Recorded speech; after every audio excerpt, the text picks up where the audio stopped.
Hi everyone, I'm Ricardo Gonçalves and welcome to SBS On The Money from the SBS newsroom for this Thursday, the 19th of November 2020. It is your daily 10-minute business and finance news wrap. Later, Australia's unemployment rate rose to 7%, but have we already seen the peak in the jobless rate? We'll have more on that in a few moments. But first, let's take a closer look at the entertainment and media industries. Have you noticed that over the past, say, 6 to 12 months, you may be listening to podcasts a lot more or watching more online videos?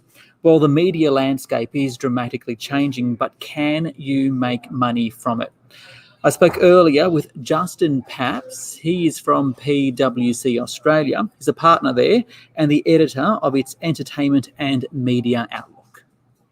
Justin, we often talk about how COVID has accelerated how consumers access digital technologies. How has this been reflected in the media and entertainment industries?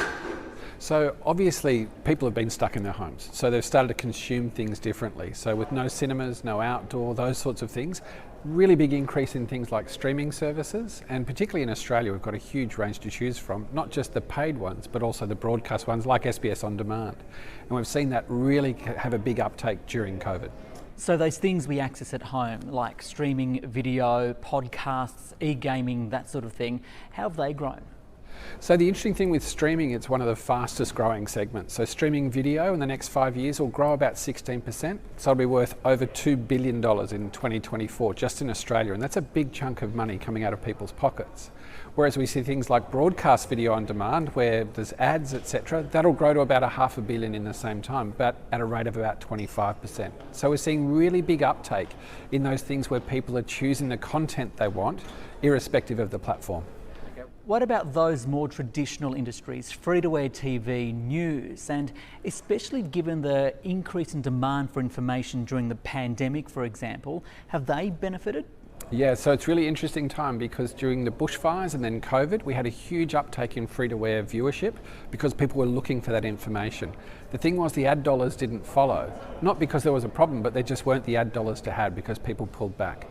I think what's interesting is the free-to-air networks have used that time to introduce people to their broadcast video on demand products. Used to be catch-up, but now are much more than that. So if the free-to-air networks can hold people in that environment, that's where the real value is going to come. So what does that all mean for ad revenue? So where the money's really going to go is into digital, and that's where we're seeing a lot of growth at the moment. But really ad revenue, next 5 years, we're looking at only about 1.3% growth, so not a lot of growth in ad revenue. Within the next period, so after our next 5 years, in the next sort of 7 years, we'll see ad revenue and subscription revenue cross over. So there'll be more money in subscription than there will in ad revenue. Now that's happening globally within the next 5 years, Australia in about the next 7. So what does that mean? So they've got media organisations are going to have some sort of premium service where they actually deliver real value to customers or consumers, whether that's in an ad-free environment or a freemium environment where there's some ads and some you can pay more for less ads, etc. So you've got to have a few more things in your kitty. A good example is radio. So radio used to be just in your car or at home, but now you've got streaming, you've got podcasts. So they've got different revenue streams to actually capture people and bring them in, and that's where the value is for advertisers. That's Justin Papps there from PwC Australia. Well, for the fourth month since May, more than 100,000 jobs have been created in Australia. So the Australian Bureau of Statistics says 178,800 jobs were created in October, but the unemployment rate rose from 6.9% to 7%. And that's because the participation rate also rose, and quite dramatically, from 64.9% to 65.8%. Remember, that's the ratio, the number of people that are in the workforce or actively looking for work, and it's risen back to close to pre-pandemic levels. Earlier, Sarah Dowling spoke with BIS Economics Chief Economist Sarah Hunter and first asked what she made of the report. Certainly from an employment perspective, it was very positive. So we got almost 180,000 jobs added in October, and that's obviously a great result and goes a long way to eating into the jobs that were still lost from March. In terms of the unemployment rate, it's actually not surprising that it ticked up a little bit, but was sort of broadly flat. What that is that now if you're a receiving job seeker, to keep receiving it, you have to be actively looking for work. They've reintroduced that requirement.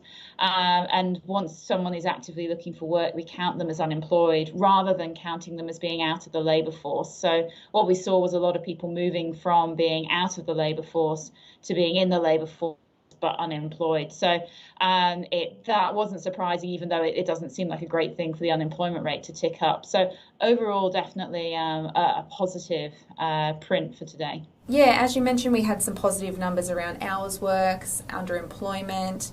But is the government stimulus, do you think that that's masking the real picture? Yeah, it's a good question. I think that the headline looks really positive. There are some things underneath that still a little bit of a take pause. On hours worked, if we look at that, did rebound as well, which is really great, but it's still quite a lot further away from pre-COVID peaks compared to employment. So hours worked are almost 4% lower, whereas employment is now only 1.7% lower. So that suggests that people might be working again, which is obviously great, but perhaps not doing as many hours as they'd like. And that also shows up in the underemployment rate too. There are, I guess, still some questions around JobKeeper, and so JobKeeper payments are still flowing, and how many jobs are still being supported by that? Or to turn it around, if JobKeeper was taken away, would we still have this many jobs? It's very hard to know that. We don't know, but it is likely that that some bits of employment are there and people have a job because of those JobKeeper payments. So what do you expect to see moving forward? This data really predates most of the rollback in restrictions in Victoria. So what do you expect to see? It's a really interesting question because the state that led the rebound in the October data was Victoria. So of those just about 180,000 jobs, just over 80,000 of them were in Victoria that were added. So that's obviously punching well above the state share of the total labour market. So there is a question as to, do we get another further kick in the November data, which obviously will be definitely after the end of lockdown. I think it's likely, although it does seem as though perhaps some employers were preparing for the end of lockdown. They were looking at the case numbers, thinking that things were getting better and that they were going to be going back to work soon, and so they were bringing people back onto the books. And so perhaps the lift we get in November is going to be a little bit smaller than we might expect, just based on the timing of the lockdown restrictions being eased. But I think it is on balance likely that we'll see a bit of a lift in the November data, just based on that and the reopening of Victoria, and generally the spending data across the rest of the country, the other high frequency data has generally been pretty positive over the last few weeks, and all other things equal, you'd think that would also feed through and give a little bit of a lift. Sarah Hunter there from BIS Oxford Economics. I should also mention that the unemployment rate rose from 14.6 to 15.6%, so a big change there. Quick check-in on the Australian share market. The S&P ASX 200 up 0.5% today to 6,547. That's despite being in most of the red. The 200 actually up by 0.3%. The banks led the gains. Westpac up by 2.3%. BHP off by 0.9%, and Wesfarmers increasing 1.6%. And with a wrap of the day's action, I spoke earlier with Omkar Joshi from Opal Capital Management. Omkar, the market's been negative for most of the day and been treading water late in the session. Why? I think a large part of that is that we've had a very solid run this month, and we do need to consolidate the gains, and we're seeing a bit of that today, and that's all there really is to it.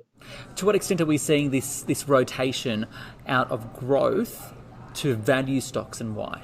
Well, we saw quite a dramatic rotation out of growth into value last week, last Tuesday specifically. We saw a bit more of that on the back of the Moderna vaccine as well. So it's really been driven by vaccine announcements. And the reality is, as we get more of this positive vaccine news and more of that cyclical recovery, we are going to see more of a rotation out of some of the winners, which have been growth names during the COVID phase, and into some of these more value and cyclical names as things recover and the economy gets back on track. Can we talk about some of the company-related news today? IAG, Insurance Australia Group, in a trading halt. Any idea why? Well, the speculation they might have to raise equity. I mean, they did lose a case yesterday around business interruption, and that wasn't IAG specific. It was for the whole industry, but they did lose a test case there. The reality is they do have a lot of exposure to that SME segment there in terms of business interruption insurance around what's happened with COVID. Now, the reality is if there is, there is going to be some sort of liability there. They may have to raise equity, considering they don't have a lot of surplus equity at this stage, but there is some negative use to come from there. On the flip side, though, an upgrade from BlueScope Steel. Yeah, that's right. I mean, steel spreads in the US and in Asia have been improving quite remarkably in that they are at the best they've been all year, and that's continued to improve. That's very important for BlueScope, and frankly, they're in a good space at a good time, and that stock continues to do well. And how have investors reacted to Crown's delay in opening its Barangaroo casino? Yeah, look, the stock's off a little bit today, but the reality is, it is a unfortunate outcome for them. But the reality is it pushes things back by a few months potentially. There are things that they can do around maybe still opening in February next year once we do see the findings from the inquiry. Maybe this is just a change in the shareholder. So, look, it is a one-off impact. I don't think it's a massive negative impact for the stock as such. And so it's something that I think most investors will look through when they think about the more medium-term outcomes.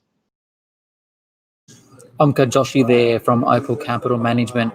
That is SBS on the Money for this Thursday, the 19th of November 2020. I'm Ricardo Gonçalves. You can follow me on Twitter and Instagram at BusinessRicardo. This On The Money stream is provided for informational purposes only. The content in this stream should not be understood as constituting advice or a recommendation. It's not personal advice and it doesn't consider your personal circumstances or objectives. You should contact a licensed professional before making any financial decision.